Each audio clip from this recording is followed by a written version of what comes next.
Anchors up, sells it full. Welcome to the Sloopcast. How are you doing today, Kyle? Gotta ask that, Jared? No. Gotta ask that. Okay. I tell you what, Kyle. Let me back up. I'm gonna ask you the same question I asked you before we started recording. How about that? Okay.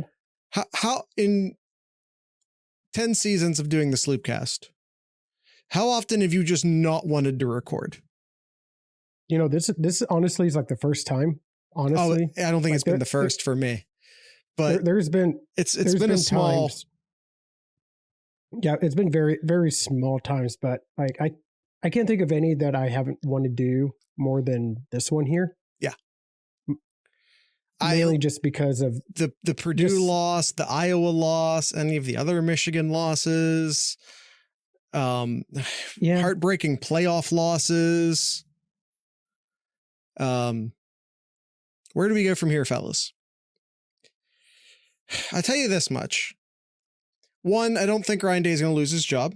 I don't think that's going to happen. Two, I'm not calling for him to lose his job. Three, I'm no longer defending him. Like I can't. I put a lot of thought. I put a lot of thought as to whether or not I was going to say in this show that he should be fired today. Like it's one of the things I've been thinking about a lot is if I actually wanted to say that on the show. Yeah, I believe your first point, in your third point, I'm not on board with the second one of what you said. There's got to be a point. Like we learn from our mistakes. We learn from our mistakes of whether it's what you've learned in the season,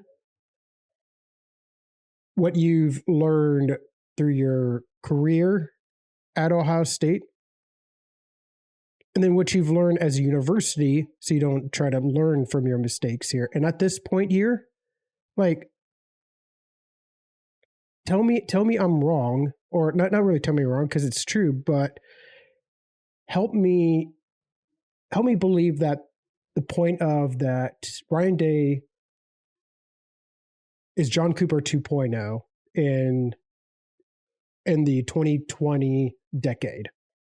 Like, help me believe that that's not going to be the case here. No, I'm not going to do that. I told you I wasn't going to call for his job, but then I also told you I was done defending him. And maybe that's me riding the fence. But like I said, I'm done. I'm absolutely done defending.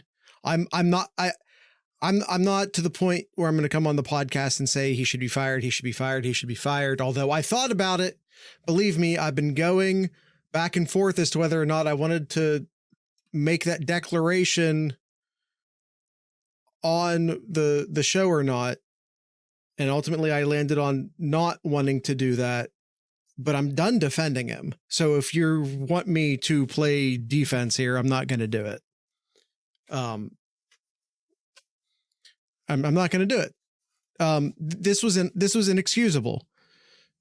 You know, we can talk about stolen signs and stolen playoff footage. We can talk about all that stuff and all those other games. We can talk about the Michigan squad last year being filled with a bunch of grown-ass men and super seniors. We can talk about all of that, but Ohio State was a 20-point favorite coming into this game. Would Ohio State have been a lot better if they had McLaughlin and or Simmons, but even just McLaughlin? Sure. But you know what? Michigan would have been a lot better if they had their best player on their offense and arguably the best player on their defense. I'm going to say he was going to be arguably. The best. I said arguably. It's between Johnson and Grant.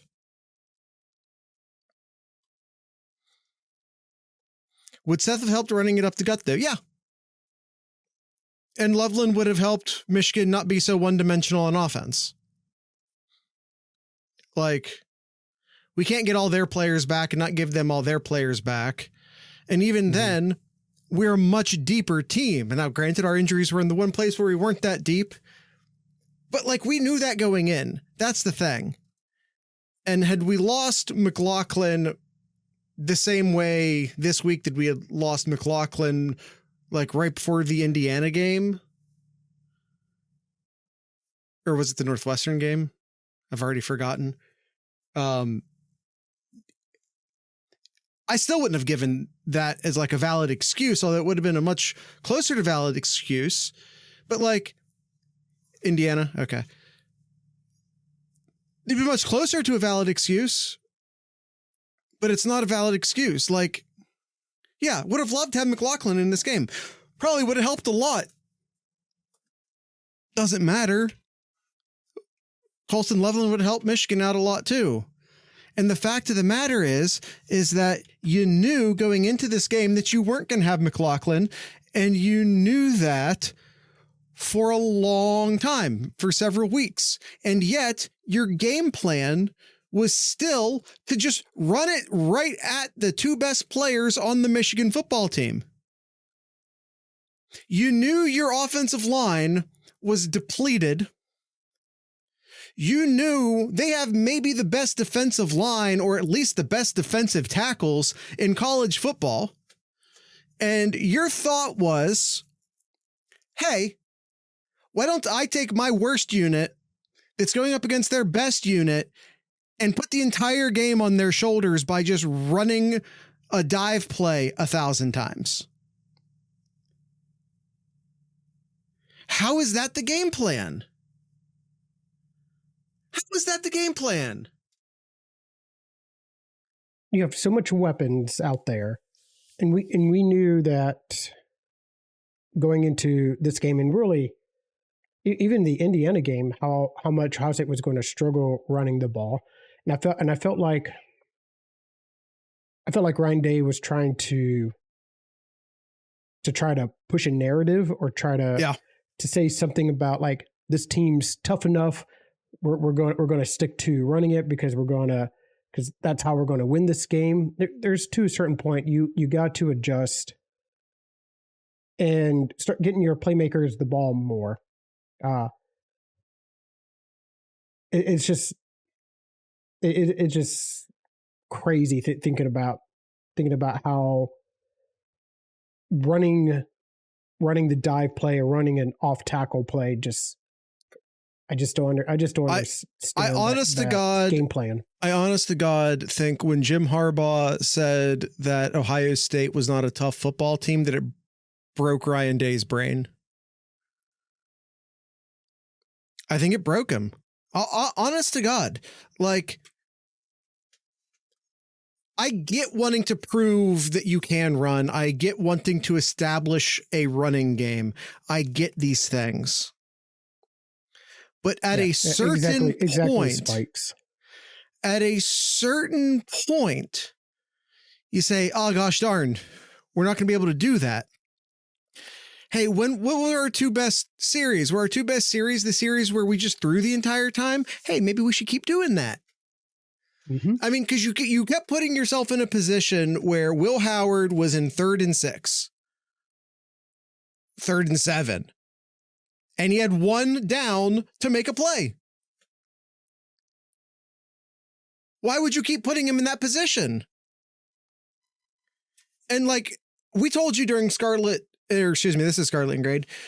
We told you during Know Your Enemy that the Michigan defense was still going to be amazing. And I had hoped that Ohio State would take over in the second half. Unfortunately, it didn't happen because Ohio State didn't control the ball and tire out the Michigan defense. They had Jared in the second half here. Oh, let me pull it up. Actually, so the third quarter they actually played pretty well. That they had that one drive, unfortunately had resulted in that interception in the red zone there. But the fourth quarter, Fourth quarter, they had 7 plays for 10 yards. 7 plays. And Michigan did exactly what they needed to. Slow the game down, prevent fewer possessions for Ohio State. And that fourth quarter was the answer right there. 7 plays, 10 yards. Yeah. That was it. That was the end of the game. And you give them a first down on that drive because after a timeout, you set 12 on the field. What are we doing, guys? What are we doing?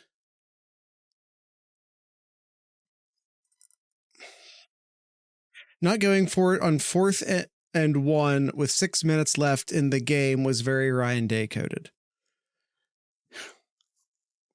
The thing is that he was not like that all year.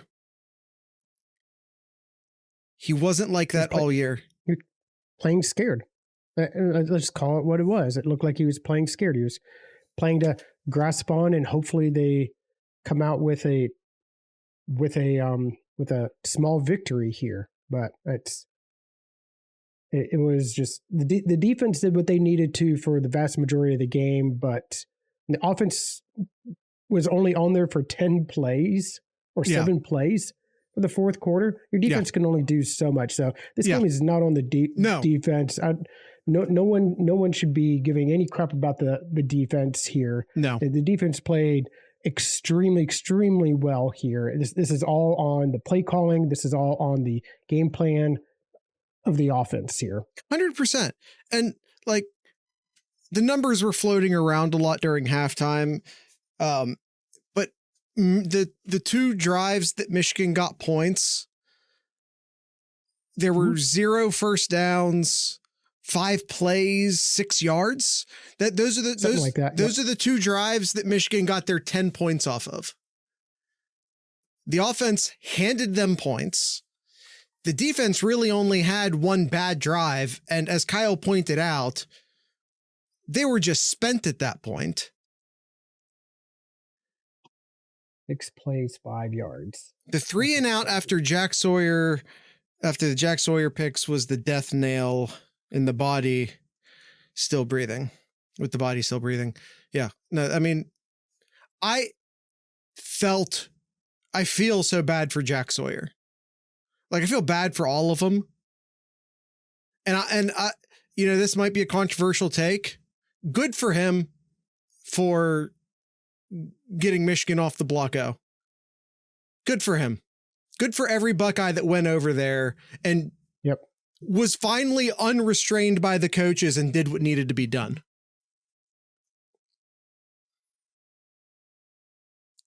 Good for every single player who was finally unrestrained by the coaches and was able to go out there and do what needed to be done. And if it had to end in pepper spray, then it had to end in pepper spray.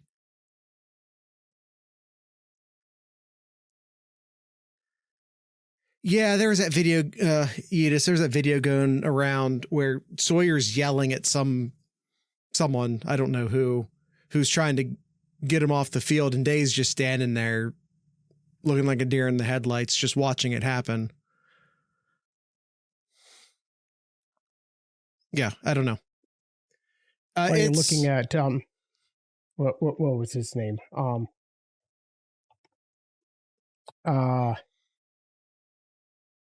Mike Norvell over at Florida State, knowing he's out of there. He went to the middle of the field and grabbed the Florida flag out from the 50-yard line too. Here's a coach. He's like, I'm out the door anyway, but I'm here going to support my players here. I'm going to support them still. And he was out there in the middle of the field with them there.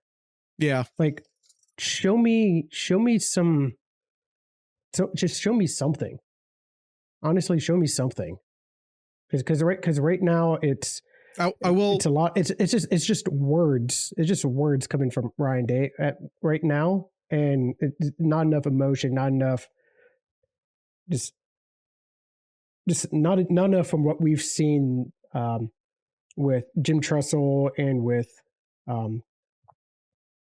mean, and with other coaches too, who you see them just fired up on the sidelines there. And yeah, you occasionally see that once in a while with Ryan Day, but I feel like we see it a lot with Ryan Day, but we didn't see it much this game. And let me when it matters, it matters. Yeah. And he has a total mental block when it comes to Michigan. Yeah, I agree. I agree with you, Florida.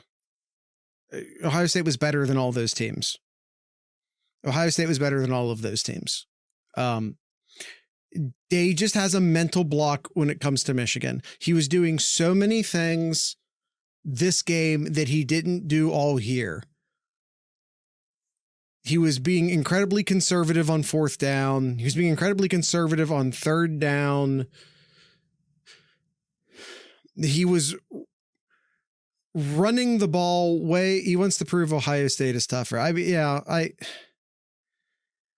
I don't get the insistence on continuing to run when it just simply wasn't working. And, you know, I hate this whole soft, tough, soft narrative. I think it's stupid. But at the same time, Yeetus, I think Ryan Day's bought into it. I know Ryan Day's bought into it.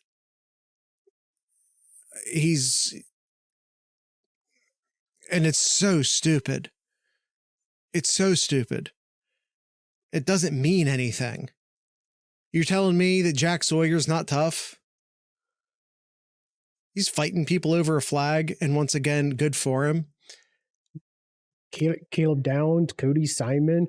Agree, Florida. Lathan Ransom. Like you saw a lot of effort from those players there, and more too. So you saw a lot of fight. You saw a lot of fight out there. It's and let me say this too. If I'm pointing fingers, I'm pointing fingers at the fans in the shoe too. I don't know. Michigan was backed up against the goal line in an important situation. And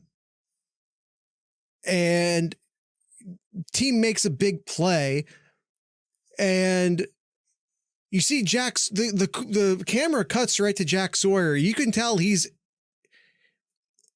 just waving his arms. He's trying to get the fans involved in the game in a crucial part in the defensive, an incredibly important defensive stand in the game with Michigan with their backs against the goal line. He's trying to get him back in the game. He's trying to encourage him, and it was just not there. And like, granted, I get that they were as frustrated as the rest of us were, but like, you should have been up for your defense. Your defense was killing it the entire game. Mm-hmm. And you should have been up for your defense. Well, even if you were pissed at the offense, you should have been there for your defense, who was playing their hearts out. Well, and it all started too. Like, you heard the boo bird starting early on too. And that's what started with the not getting the crowd into it too. Like, the poor offensive play calling resulted in the fans not getting into it too. So you have to, a lot of it on the fans not getting into it. This is the rival game. This is hate week. Fans that are there needs to get more involved there, but at the same time, like, it's hard to get involved when it's you seeing a crap show of an offense being put on there. Yeah. All right. We're going to take our first ad break real quick here as we talk more about the Jared and I's thoughts of the Ohio State Michigan game here. So check over at thesloopcast.com where you can find all of our links to our Patreon, Discord, YouTube, merch store, and much, much more. Again, that is thesloopcast.com to find all of those links. So we'll take our first break and be right back. One defense I have of Ryan Day, when asked about the skirmish after the game, I do appreciate that he didn't say anything. I feel like a lot of coaches would have been condemning what happened or ripping into his players or whatever else, but he had their back. He felt that their actions were justified in being violent after the game. And just, this episode's going to be 99% criticism of Ryan Day. So if I can just hand him 1% real quick. Mm-hmm. So I guess the question started off with the question right at the beginning of the show here. Now what? Where do we go from here? Well, Tennessee in the first round of the playoffs, probably. Yeah. Well, I mean, the good news is Ohio State will be in the playoffs. There's no ifs, saying, or buts about it. Ohio State will be in the playoffs there, but it's hard for a lot of Ohio State fans to get into the playoffs right now, the playoff mind, based on what we just saw here, and really just like, what can we expect from what we've seen Ohio State against Michigan here? Ohio State's going to go against some tough defenses here. And are we going to see the same? Are we going to see anything different? And I'm in the belief right now that we're not going to see anything different right now. Different from what? The Michigan game was your game to pull out all the tricks, all the stunts, to beat the team, to humiliate that team, and all you did was humiliate yourself. That's what happened in this game. You held back your punches. You just held back the team here. Is how I look at this game here. Like, the players were being held back. Yeah, no. Until the clocks struck zero, and then they were there to fight for their honor in the blocko in the middle of the field. Yeah, no. This was 100% the coaches holding back the players. Back to the toughness thing. I'm done talking about toughness. It's such a stupid talking point. Yeah, and I want to talk about that real quick here, because it doesn't mean anything. I thought it's a totally meaningless talking point. I thought a lot about, like, just the whole soft and tough and people going after players. Like, don't go after the players. Don't go after the players. There was too many people talking crap about the Ohio State players on the field and what they said after the game, or went to social media after the game here. Like, just stop. Yeah.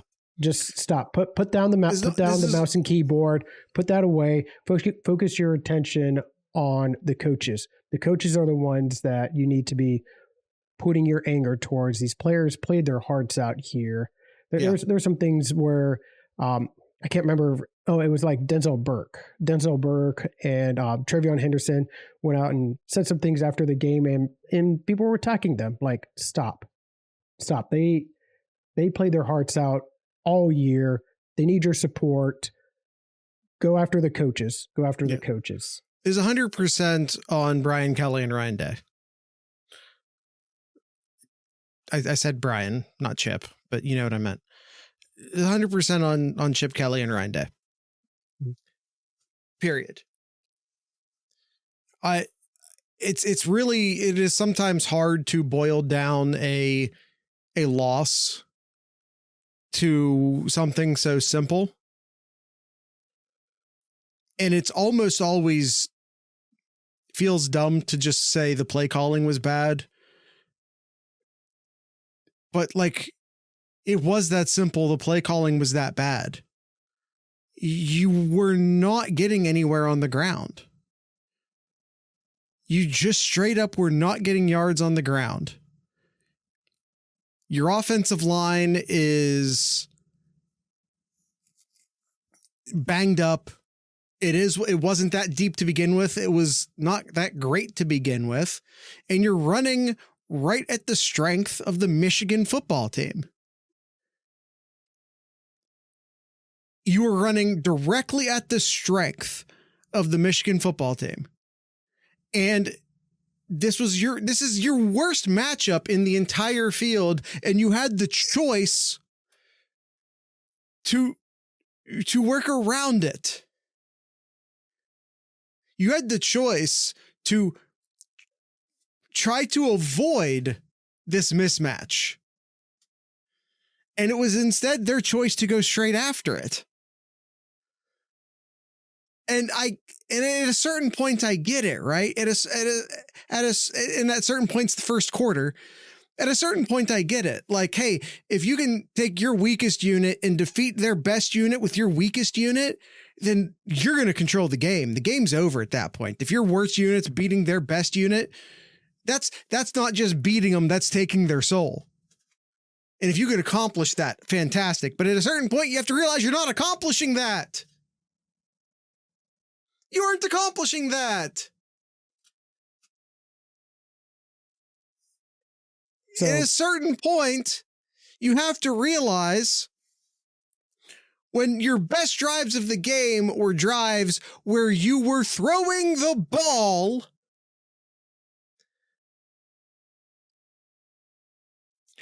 not to mention, and using tempo. You were the more talented team.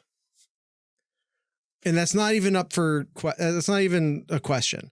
Absolutely the more talented team. Why are you shortening the game? Why are you shortening the game?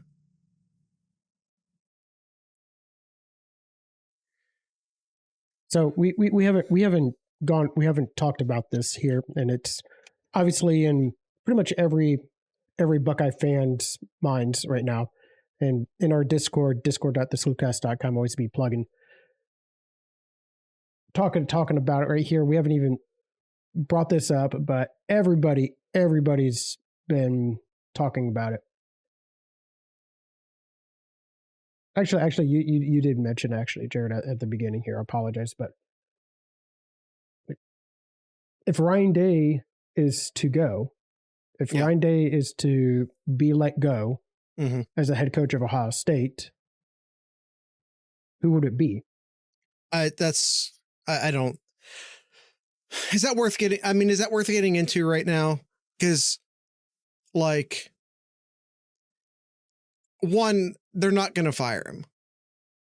I agree with that. Yeah, Ohio State will not fire him. Not this year. So I don't know. Is it worth even wasting? Like, hey, what about Mike Vrabel? Hey, what about, we can have these conversations, but I don't think they mean anything.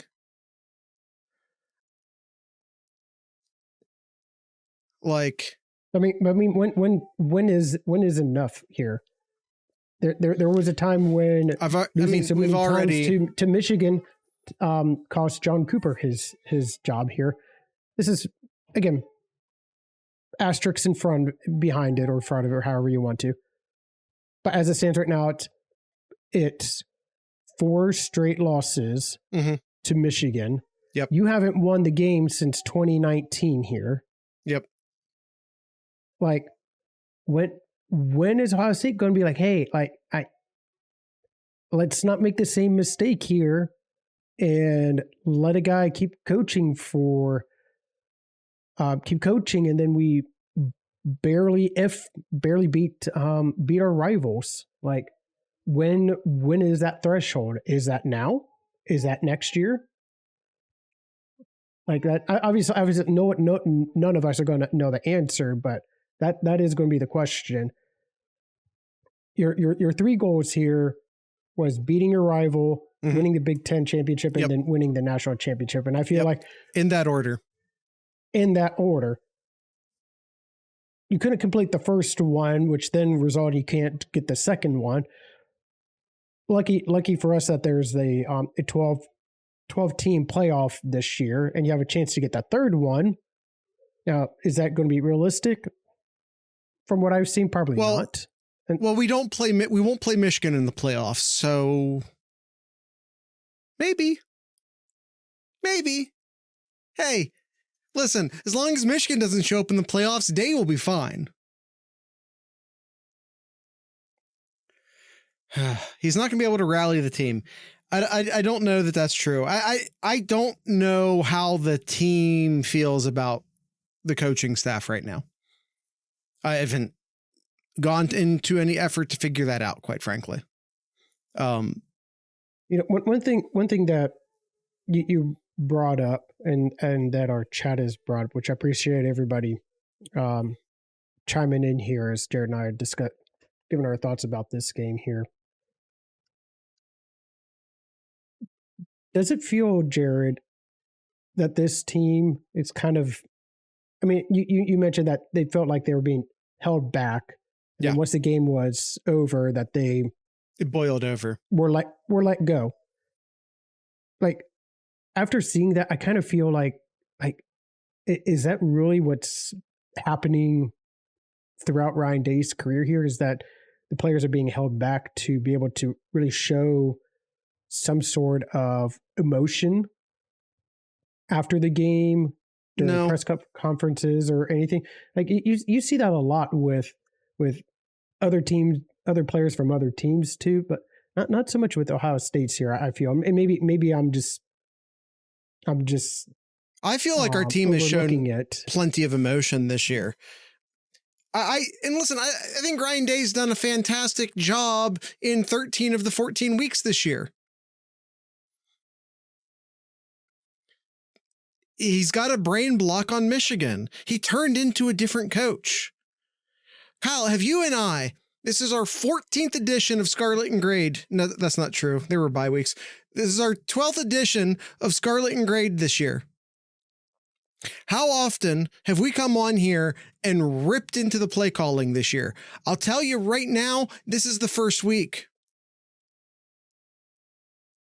I'd say the Nebraska was pretty crappy, but I don't know if that was a play calling issue. I honestly don't remember. But this was the worst one. Yes. This was by far the worst one. And does we saw Will Howard going down for a play or two. Some speculating, some injuries, some potential concussion potential, but obviously we don't know that. But did some of that have some play into the play calling after he got hurt too? Ryan Day definitely had part in the play calling this week. Ryan Day has had a part in the play calling every single week. Yes. Okay, let me clear something up for everybody.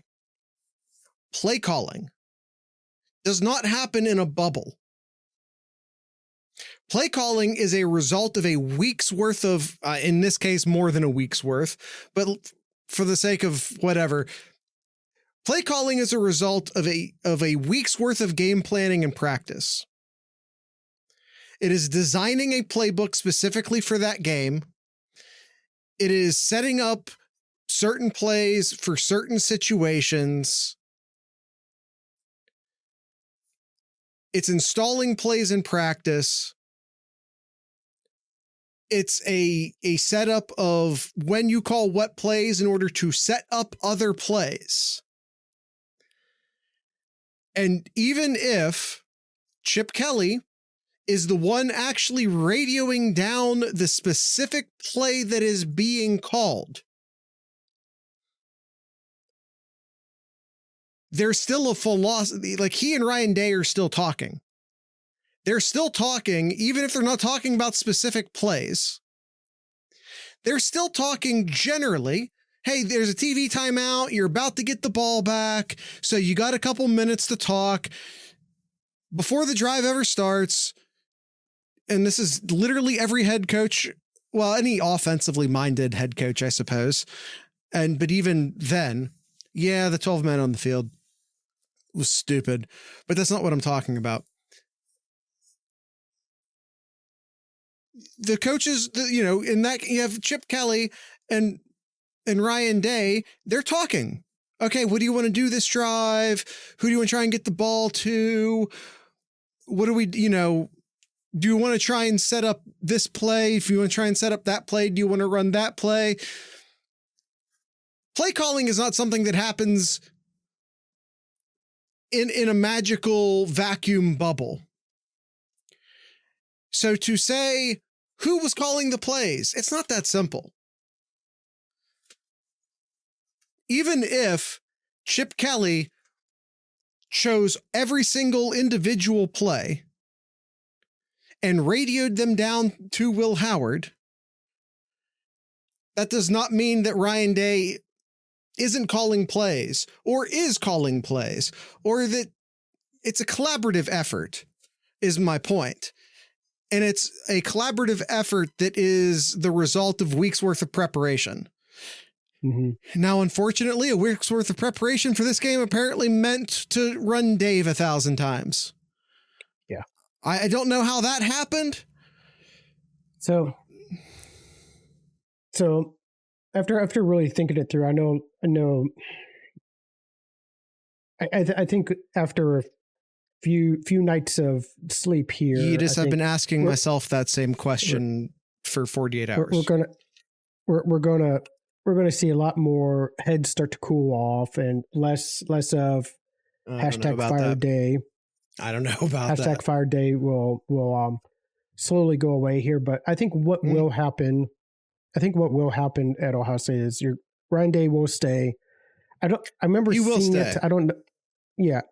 Ohio State will not fire him. They will not. I forget what the number is. It's like over 30 million is like the buyout. They will not. I don't even think that will not do that. I don't even think that factors in, to be honest with you. But then you have if the buyout was $0. But the huge thing here though is not so much the buyout. It's the players too. Think about who you could potentially be losing. Yeah. Like all the young players like Jeremiah Smith, Caleb Downs, and Julian Sayin, who just transferred over too. Like a lot of those young players, you have to keep in mind to try to keep at Ohio State too. So, what do you need to do to keep those players staying in the Scarlet and Gray? That's keeping Day as the head coach here. Yeah, but it's not going to be any easier next year. If this happens, no. Like if this is just college football. If you change your coach, you're going to lose players. You're going to lose players off the current roster. You're going to lose players out of the recruiting. Your commitments, and like everyone's like, oh well, maybe they'll wait till the end of early signing period and then they'll. Oh yeah, because that kept Julian Sayin at Alabama, right? Right? You waited till after early signing period for Nick Saban to leave, and that meant Julian Sayin stayed at Alabama, right? That's how that worked?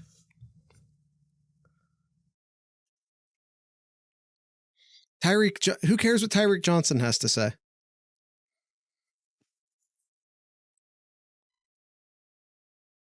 Straight up. I definitely think, I know before the season here, there's a lot of talk of like, oh, it's Ryan Day on the hot seat after losing 3 in a row to Michigan.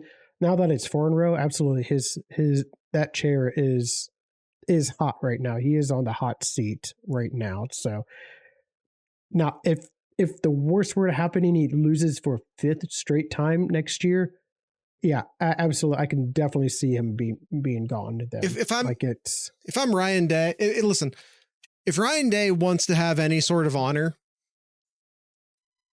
and yeah, I'm gonna go honor on this. If Ryan Day wants to maintain any sort of honor, actually, I'm gonna add tease this. Sorry, I had to do it.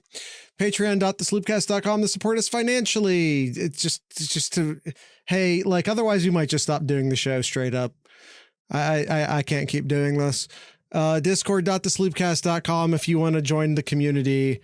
Merch.thesloopcast.com, 7071.thesloopcast.com, all that stuff. All right, back from the ad break. Hey, we're not happy right now, which means the ad breaks are super short. So I guess take that as a silver lining. if Ryan Day has any honor, he gets up in his next press conference and says, if I don't beat Michigan next year, I will resign.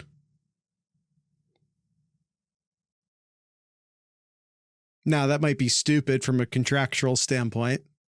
That might be stupid from a recruiting standpoint. There's a lot of reasons not to do that. What I'm saying doesn't actually make sense. But I'd respect the hell out of him for it.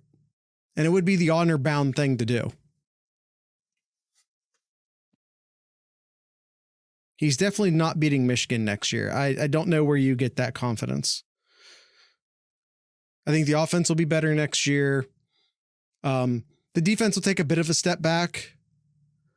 But, you know, give the defensive coaching staff credit. They've done a really good job cycling in the guys who will be starters next year. So it's not, you know, you're going to get a lot of very experienced first-time starters next year.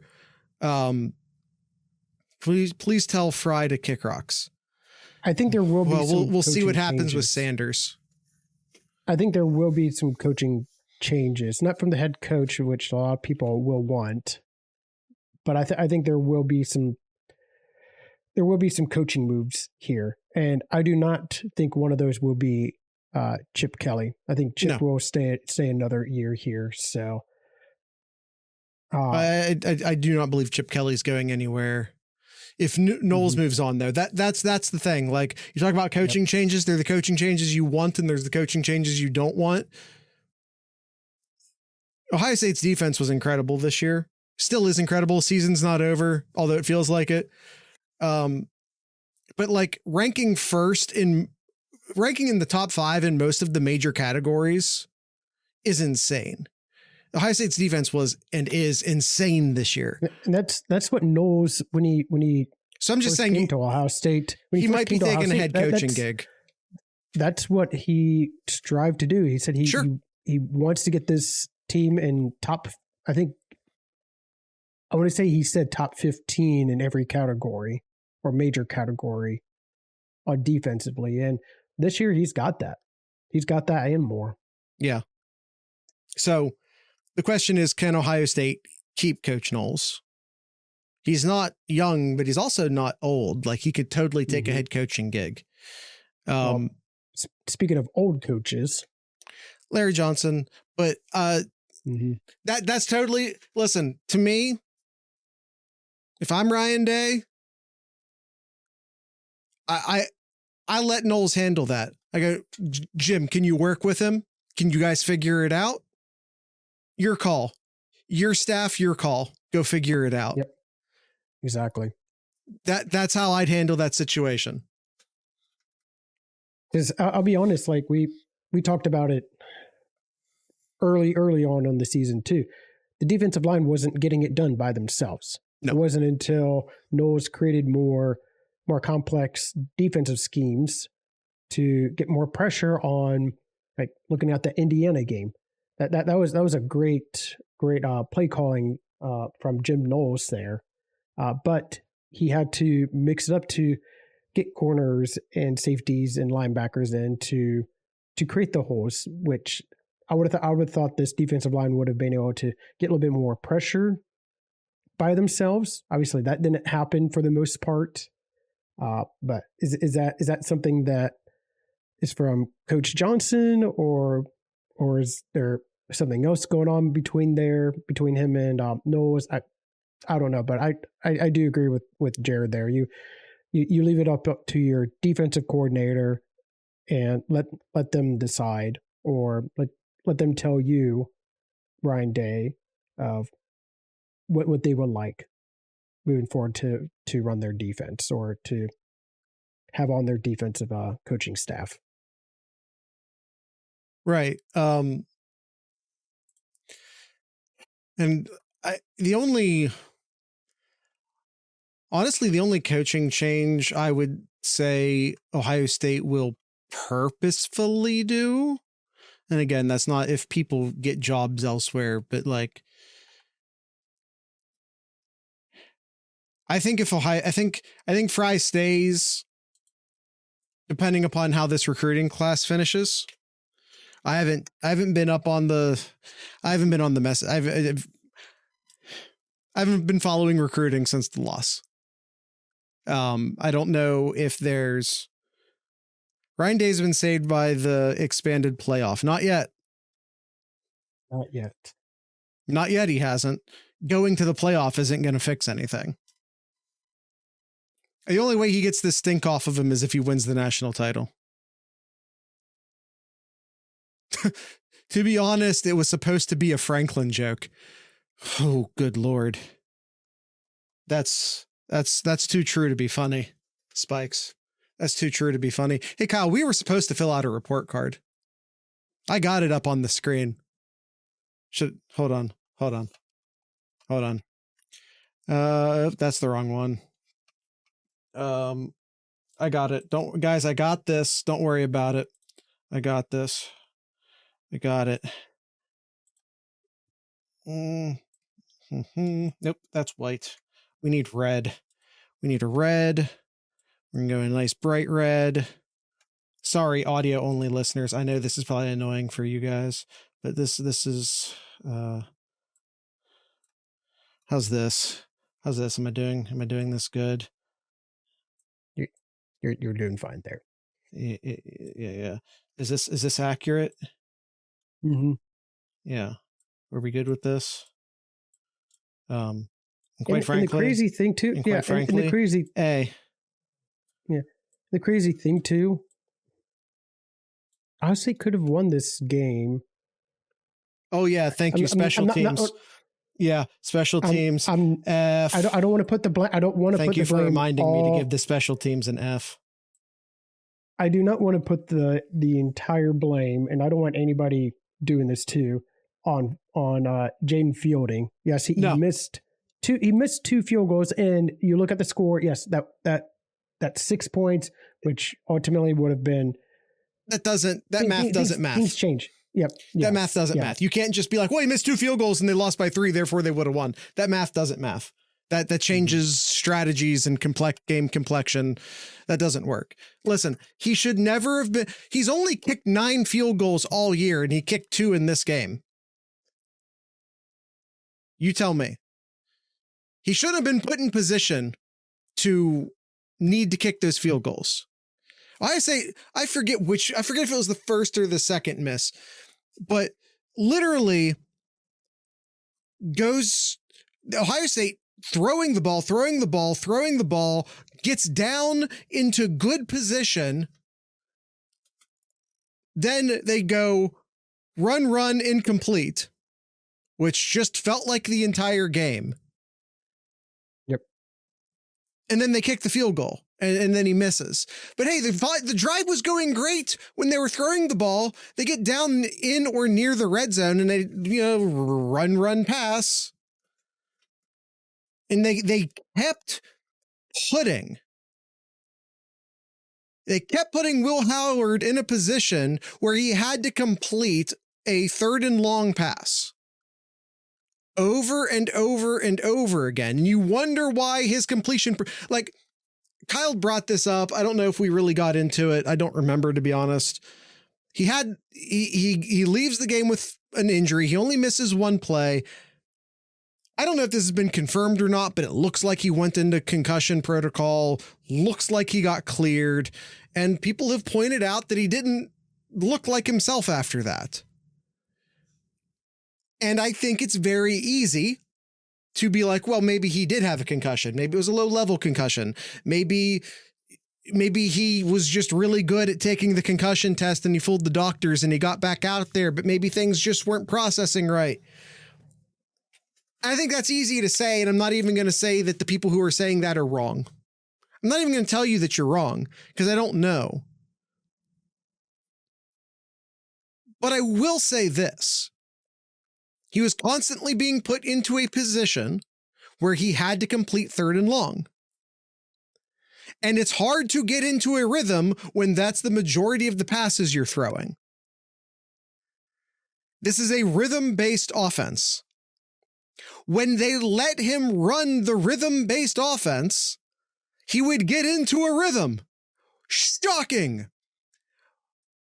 But when it was, as Florida has pointed out several times in the chat, run, pass, punt, it's much harder to get into a rhythm. When you run the ball, then you have 3rd and 8, and maybe you convert it and maybe you don't. It's really hard to get into a rhythm.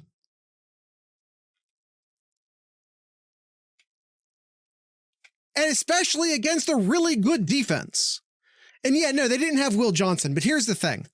They didn't have Will Johnson, but they also haven't had Will Johnson in like 5 weeks. Which means the guy who replaced him is a starter now. It's not like he came into the game. It's not like they just lost Will Johnson last week.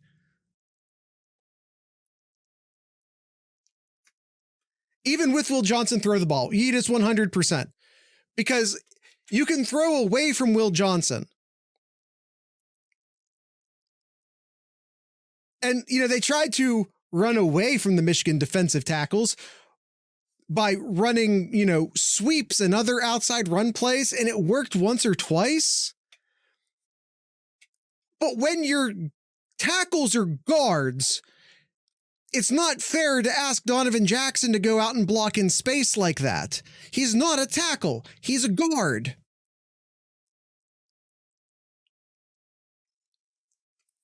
And you can get away with that against Northwestern. But when you're playing Michigan and they have an incredibly good defense, this is not a good Michigan team, but this is a stacked Michigan defense. You're not going to get away with it. Starters. Well, I mean, early on the starters, but, as the season went, the guys who didn't have experience got experience. They did gain some depth as the season went along. That's just how that goes. They were willing to catch a DPI as long as JJ didn't get the ball in his hands. Yeah. And quite frankly, smart. I mean, we've seen Iggy do that all year. When Iggy gets beat, he holds the guy. And everyone gets mad. I'm like, nah, you can be mad at him because he got beat. But he was... And that's not to say all of Iggy's pass interference plays were plays in which he got beat and it was a good DPI. It's not. He didn't have one this game. He did not have one. Was he covering the tight end?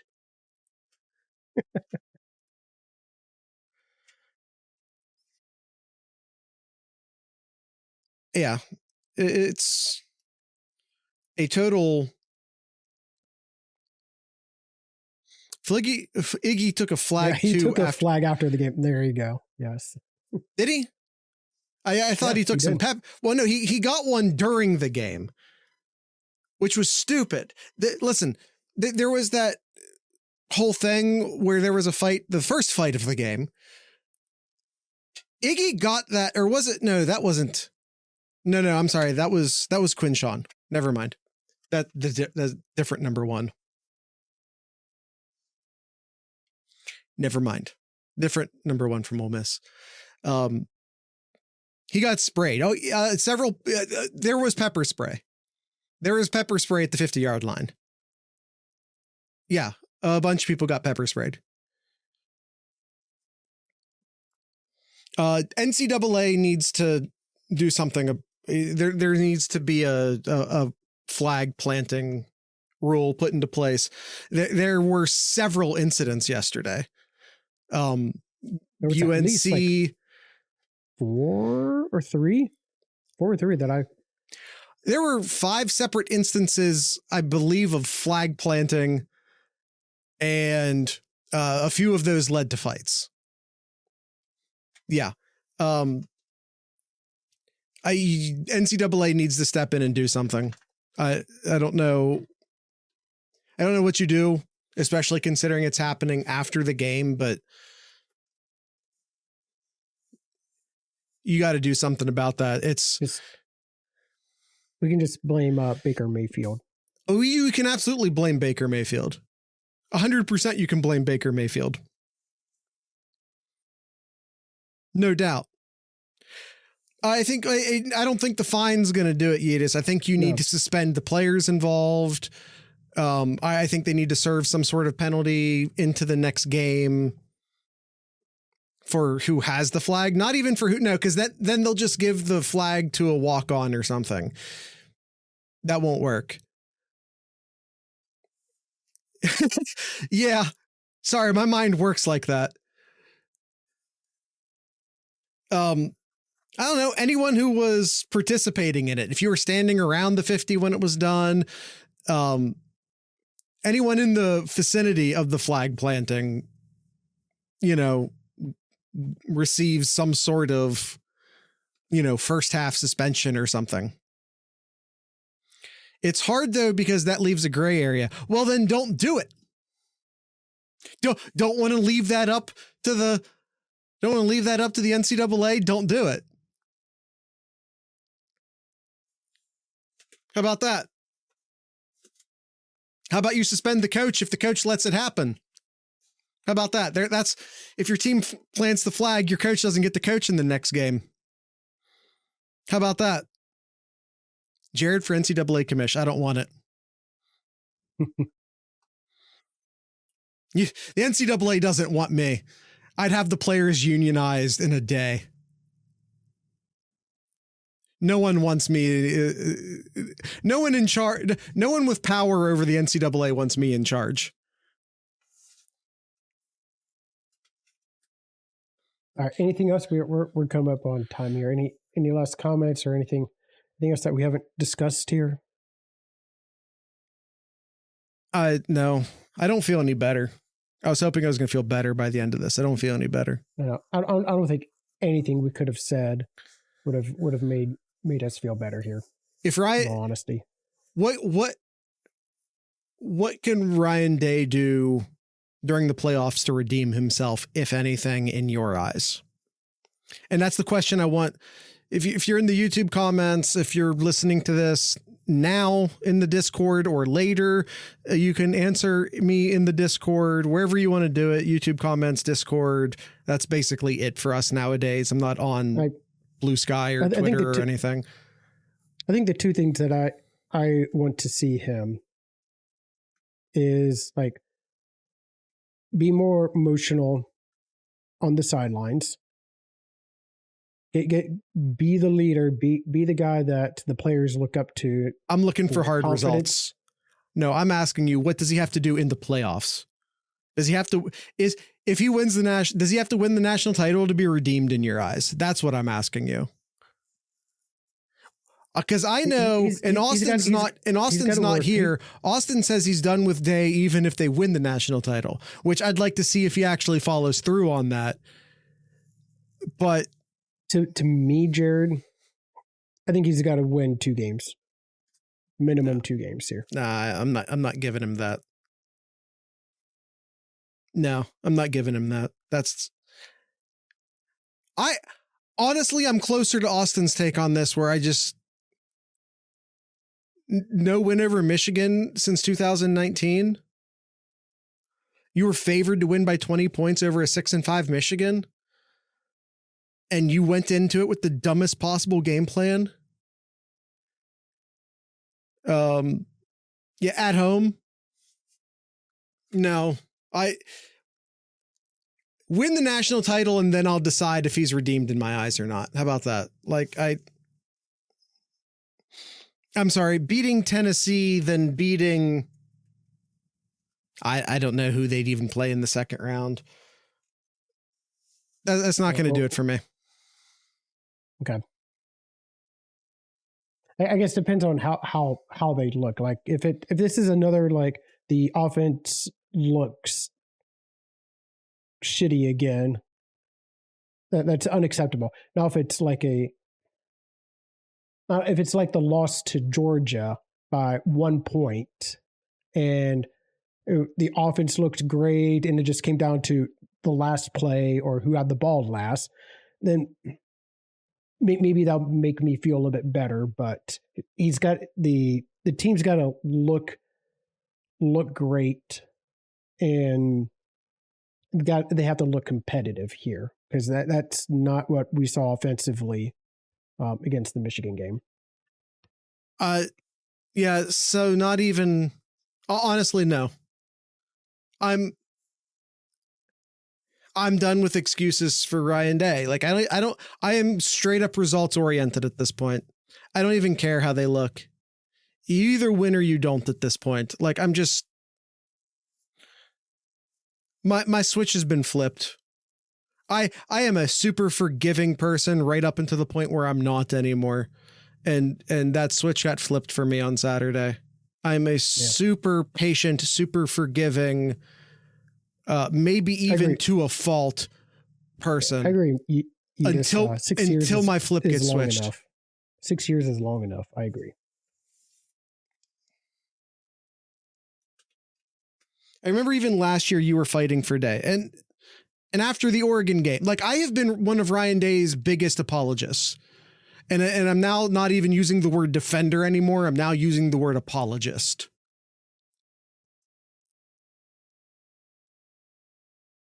I've defended Day the entire way around. I've been one of his biggest defenders, one of his biggest apologists. I've been in his corner harder than almost anyone else. And at this point, we're just results oriented. That's it. Like, go win the national title, or that's it. Like, I'm sorry. That's now, you had 3 goals. You aren't going to accomplish 2 of them. Go get the 3rd one. That's just straight up how it is now.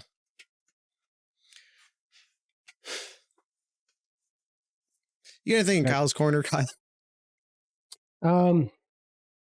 The Ohio State soccer team made it through the quarterfinals. Yay. The basketball team sucks too, says Spikes. Who are they playing? They just lost to Pitt. They will play the number 1 Buckeyes. Oh, you're talking about number soccer. 8. Will face number 8 to Wake Forest in the quarterfinals. Either this Friday or Saturday in Columbus. They won in penalties against Stanford 4-2. So best of luck to the soccer team here. And if he does accomplishment, it will be remembered as the natty we won after losing to 6-5 Michigan. Listen, you go enough years into the future, people don't remember stuff like that. Yep. At a certain point, it's just a number hanging in the stadium. Like, it's just a number on a t-shirt. It's a number on a banner. That's why we don't talk about, wait, which one was it? The one that we claimed that we shouldn't claim. Was it 68, 69? I forget. One of those. It's like one of our claims is real bullshit. But hey, the number is still up in the stadium, and it's still on the t-shirts, and it's still on the banners. So whatever. Yeah, it was like they claimed it before the bowl. Well, yeah, back then the coaches poll didn't re-poll after the bowl games. And then Ohio State lost to USC. But the coaches poll had already declared them the national champions before the Rose Bowl was ever played. Yeah. The AP used to do that as well, but the AP had ceased to do it at that point, but the coaches poll was still doing it. It's a bullshit claim, quite frankly. But bullshit national title claims is maybe the longest running, most significant tradition in all of college football. So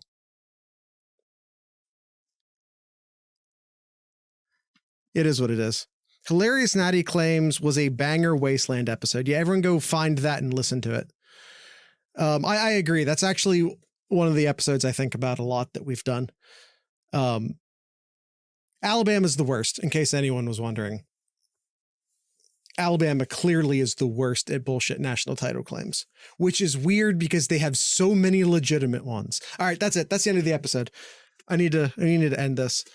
All right, that's it. So tonight's ending music will be brought to you by Columbus-based band called Superdestroyer. That's all one word, Superdestroyer. So with all that being said, I'd like to encourage everyone to drink local beer, listen to local music, and of course, support local podcasters. Once again, this is Superdestroyer.